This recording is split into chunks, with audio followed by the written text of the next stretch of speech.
Olá, resolvi fazer o vídeo porque na aula a gente não conseguiu contemplar todos os autores, né? E como tem uma galera muito importante nessa fase da nossa literatura, a gente não pode deixar passar. Então, estou usando o livro de vocês, ó. Vou citar algumas páginas, mas tudo que eu falar tá na apostila. Então, não tem nada assim de novidade de extra. Vou começar pelo Oswald de Andrade, que é o primeiro na página 99 da apostila. Ele é um dos grandes nomes da semana, é tido como um fundador, é tido como o mais importante e ele a gente conseguiu ver bastante na aula. Também é o fundador da antropofagia, que é um movimento primitivista que vocês precisam olhar novamente e estudar.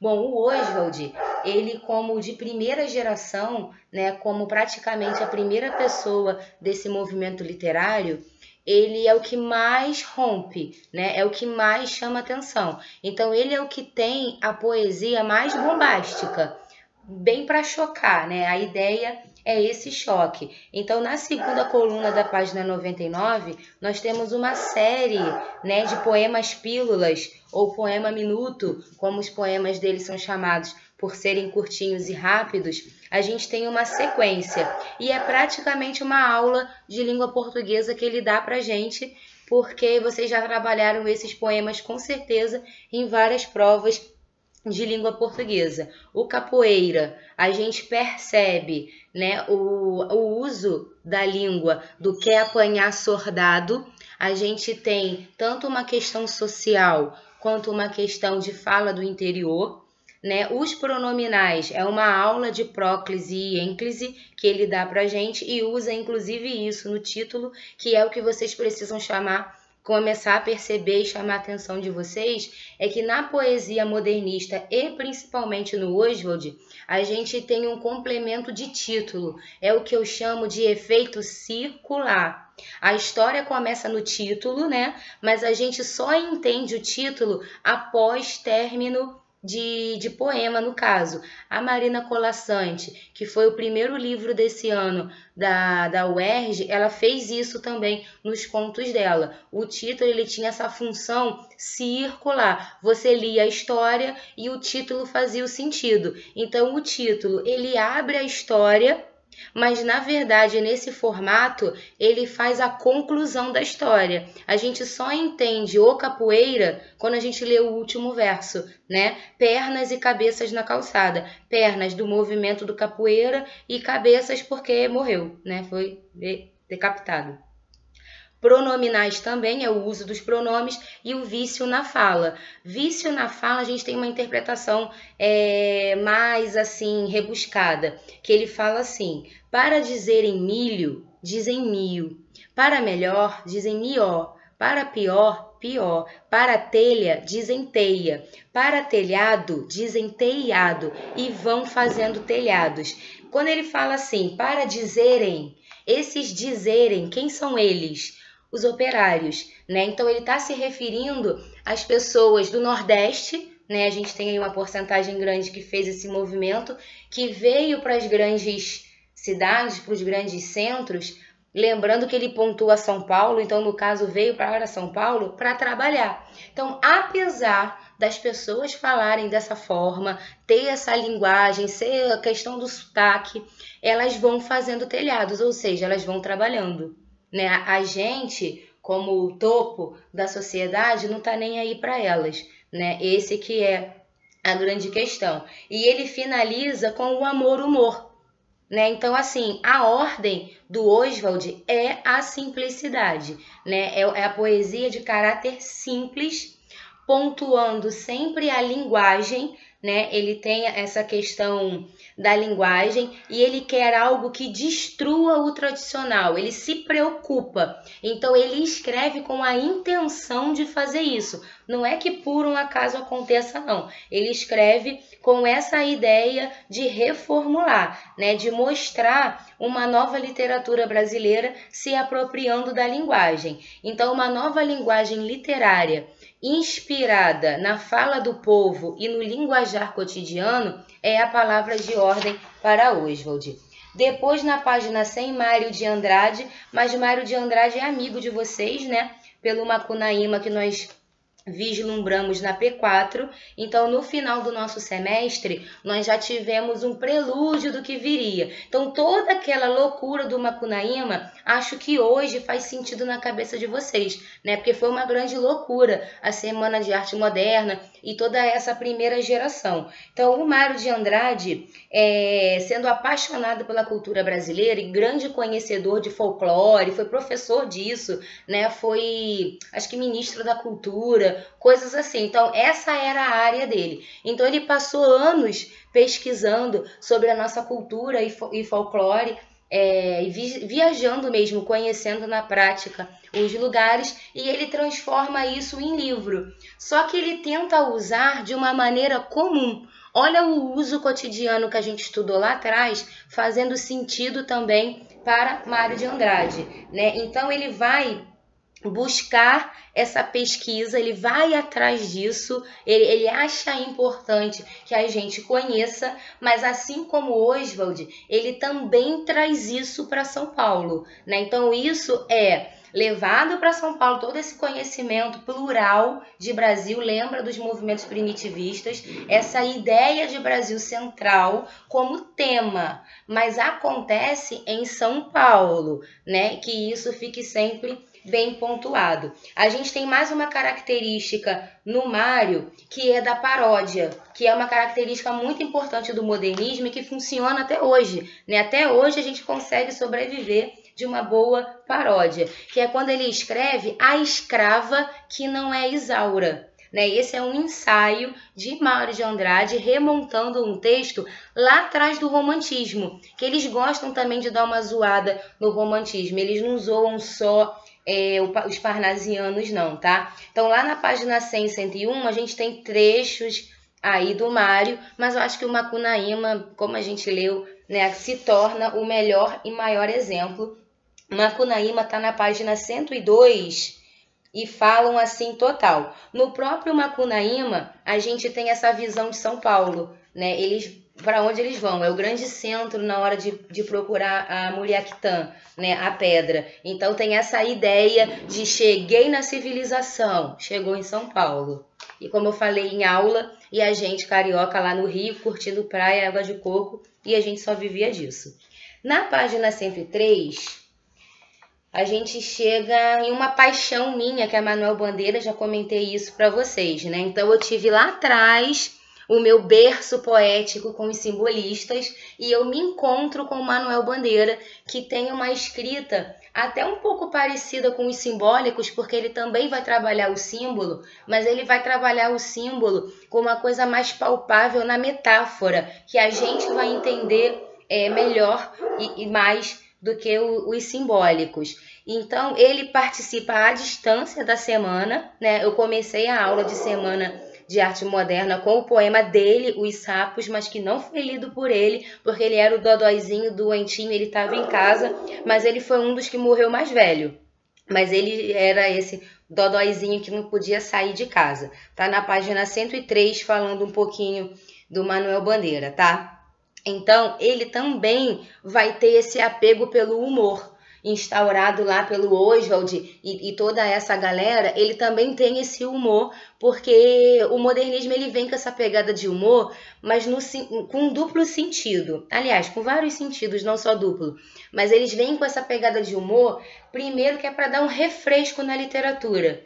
É tipo um calma aí parnasiano, nem tudo é seriedade na vida, sabe? Aquela coisa assim do frescor mesmo, da cultura servindo para entretenimento e não só telecine cult, como eu falo para vocês. Não é só pra gente cabeção, é pra gente curtir também. E tem a pegada da crítica. Então é isso que a gente tem que observar a leitura do texto modernista. A ironia, ela tá ali para ser um refresco ou porque ele está fazendo uma crítica através da ironia.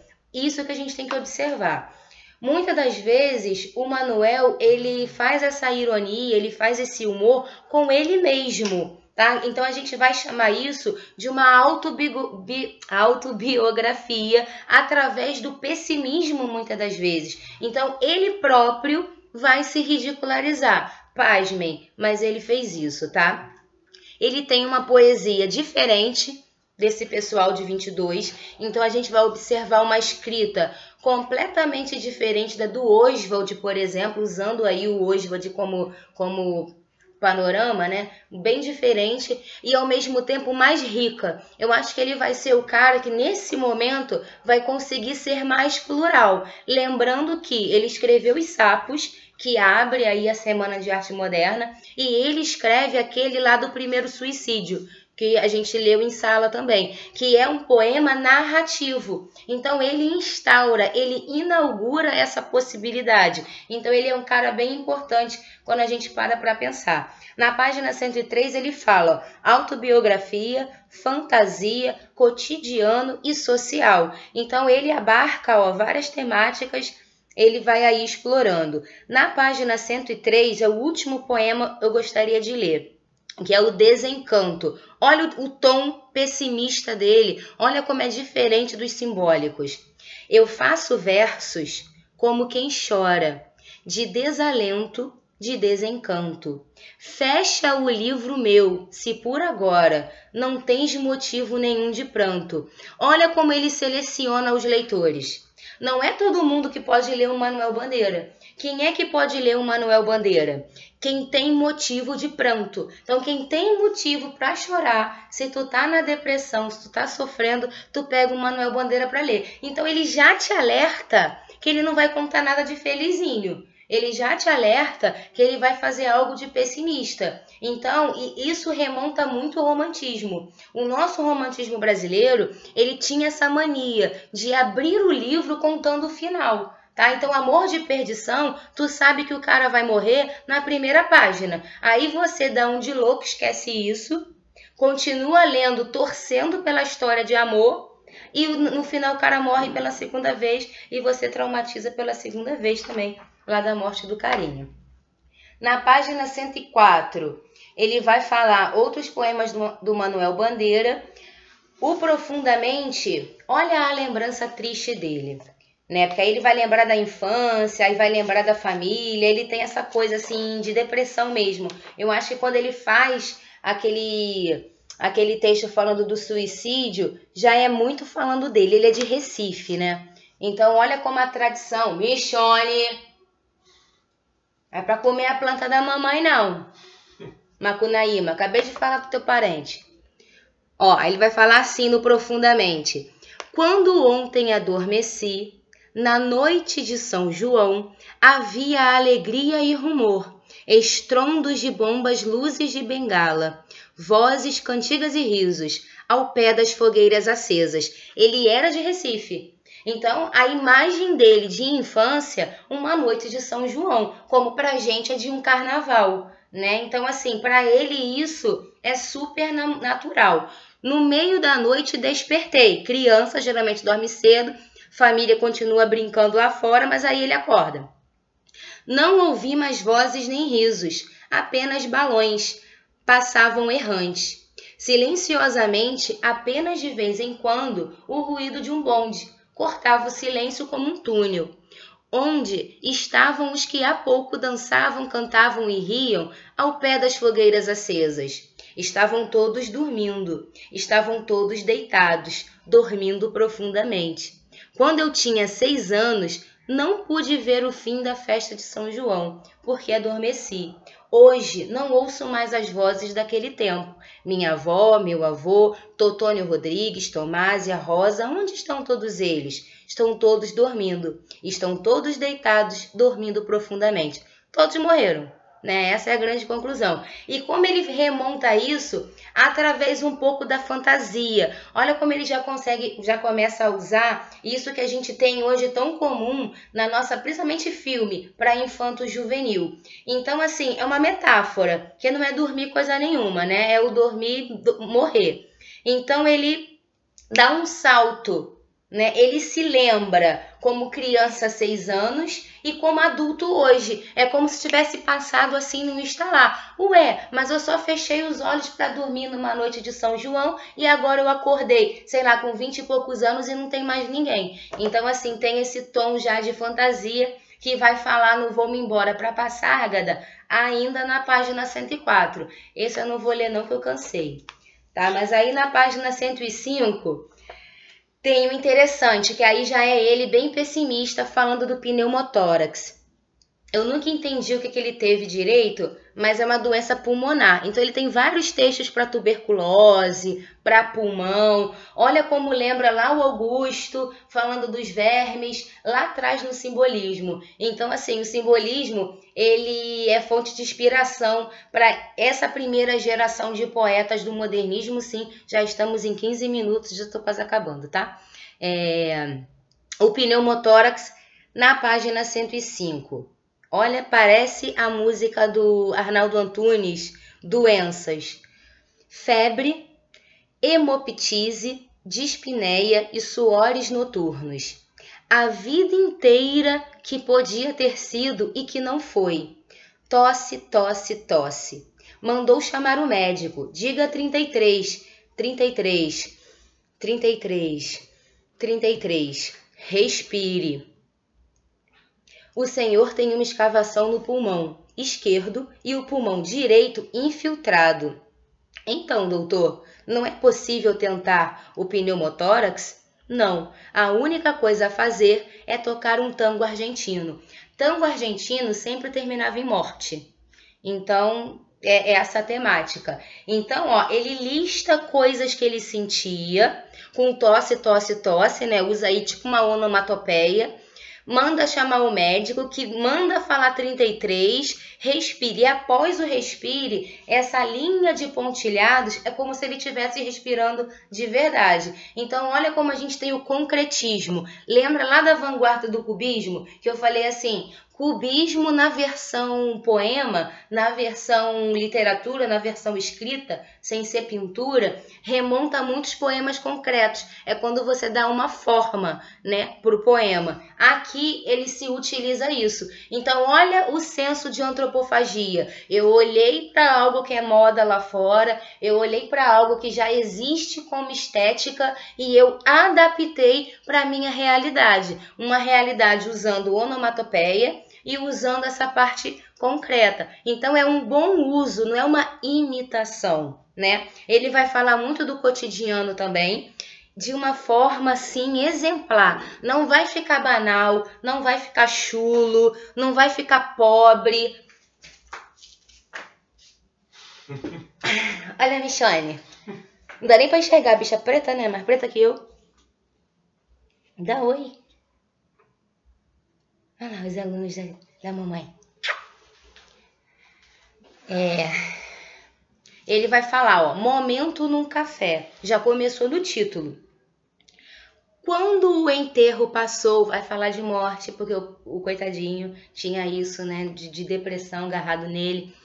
Quando o enterro passou, os homens que se achavam no café tiraram o chapéu maquinalmente, saudando o morto, distraídos, estavam todos voltados para a vida, absortos na vida, confiantes na vida. Um, no entanto, se descobriu num gesto largo e demorado, olhando o esquife longamente. Este sabia que a vida é uma agitação feroz e sem finalidade, que a vida é traição, e saudava a matéria que passava, liberta para sempre da alma extinta. É um momento de felicidade, você acabou o seu momento de punição, você morreu e agora você vai ser feliz. Olha como remonta a ideia do simbólico. A gente percebe que apesar de falar de algo do cotidiano, o momento de tomar café com conhecidos e passa um cortejo, né, de morto, a gente vê complexidade no texto. Não é um texto fácil. Agora, olha o de baixo, que é uma poesia social, também remontando algo do cotidiano, e olha como a mesma pessoa consegue fazer agora de forma simples. O bicho. Esse poema caiu numa prova minha no fundamental e eu chorei horrores que eu não consegui nem fazer a prova. Já era uma criança meio totoca. Vi ontem um bicho na imundície do pátio, catando comida entre os detritos. Quando achava alguma coisa, não examinava nem cheirava, engolia com voracidade. O bicho não era um cão, não era um gato, não era um rato. O bicho, meu Deus, era um homem. Olha que fácil. Ele também fala né, dessa coisa do cotidiano, mas tem uma pegada de crítica e ainda assim é um texto mais fácil de compreender do que o de cima. Olha a versatilidade. Esse é o poder do modernismo, né? É o poder do eu posso fazer o que eu quiser. Eu quero complexo, eu quero fácil, eu quero entretenimento, eu quero cabeção. O que eu quiser fazer, eu posso, mas com esse olhar antropofágico. E eles, com esse senso nacionalista, que aí foi uma característica do tempo, né? Que a gente até chama de primitivista, porque voltam ao primitivo, mas a gente não está vendo o índio. Não é uma ode aos índios. Então, esse primitivista, ele tem um olhar muito mais cuidadoso do que nós tivemos na época do romantismo, ou com Policarpo Quaresma, que queria só a volta do tupi. Será que voltar o tupi-guarani resolve o nosso problema? Será que a gente vai se tornar mais brasileiro ou ter uma língua mais brasileira porque estamos falando o tupi? Será que isso também não é, de certa forma, uma xenofobia? Assim como, só porque isso já acontece lá fora, a gente não vai usar nada. Tem que ser só aqui, ó, só nacional. Será que isso também não soa xenofóbico? Então, esses escritores, desse primeiro momento, eles vão pensar nisso. Então, aquilo que eu falei em aula, por eles serem os primeiros, são os que dão a cara para bater. Então, eles precisam dessa força, eles precisam dessa coisa assim bem diferente, que é para quebrar o gelo. Depois, a gente vai sentir uma normalização, né? Com Carlos Drummond, com as outras pessoas que vão aparecendo, a gente vai ver uma normalização. É como se as coisas estivessem entrando nos eixos. Mas os primeiros, eles querem, assim, uma coisa gigante, assim, uma coisa que chame muita atenção, que é para cortar aí com o tradicional, para mandar o parnasiano embora de vez, tá? Bom, espero que vocês tenham gostado do vídeo, acompanhem as páginas, dê uma estudada, aquilo que eu falei, não é revista Caras, é uma prova de literatura, então não vai cair sobre a vida de ninguém, eu não vou perguntar ano que nasceu, ano que morreu, o que fez da vida, a gente estuda contexto histórico e parcialmente a vida dos autores, porque nos ajuda a interpretar os textos, tá? Então é interpretação. Na terça-feira a gente volta a começar e iremos solucionar alguns exercícios. Só a critério de conhecimento, eu estou com uma blusa, ó, que é Tela, da Tarsila do Amaral, também aí uma personagem do nosso modernismo. Beijo, até terça.